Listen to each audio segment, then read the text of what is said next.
So friends, the meaning of atom is not divisible, but it is not so. Atom can be divided into electrons, protons and neutrons, but they are bound by a large force.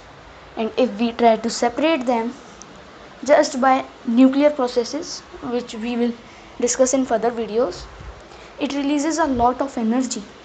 This energy can be used for good and bad.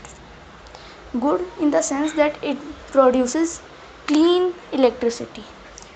The only waste that is released is radioactive material. This radioactive material can be further used for making more electricity. But if this radioactive material gets in the hand of wrong people, it can lead to mass destruction in the form of atom bomb.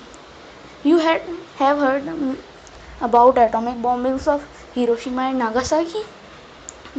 This was the only reason behind them. The radioactive material inside the atom bombs started a chain reaction which killed lakhs of people just in a fraction of a second. So, what is an atom made up of? Let me tell you with an example. If you take a biscuit and cut it into half, then you cut it again into half, again into half, again into half, then it will reach a point when you cannot cut it further. Then you shrink in size. Just imagine that you shrink in size and cut it again and again. And when it becomes again not divisible, then you again shrink in size and then cut it. Do this many times, you will reach an atom.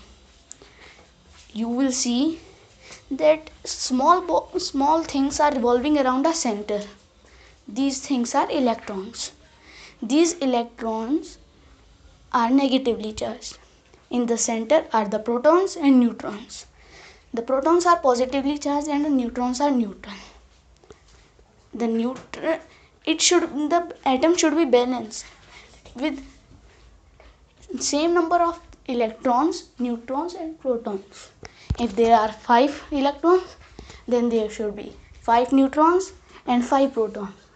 I hope you will understand by this example. The size of an atom can be judged by this. If you increase the size of a single atom of any element and increase it to the size of a football ground, a regular football ground, then the neutrons and the protons in the center, called the nucleus, will be of the size of a football.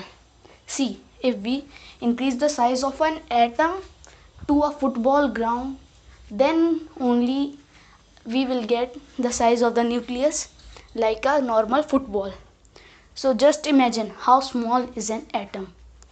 In my next chemistry videos, I will be telling you how a nuclear reactor works.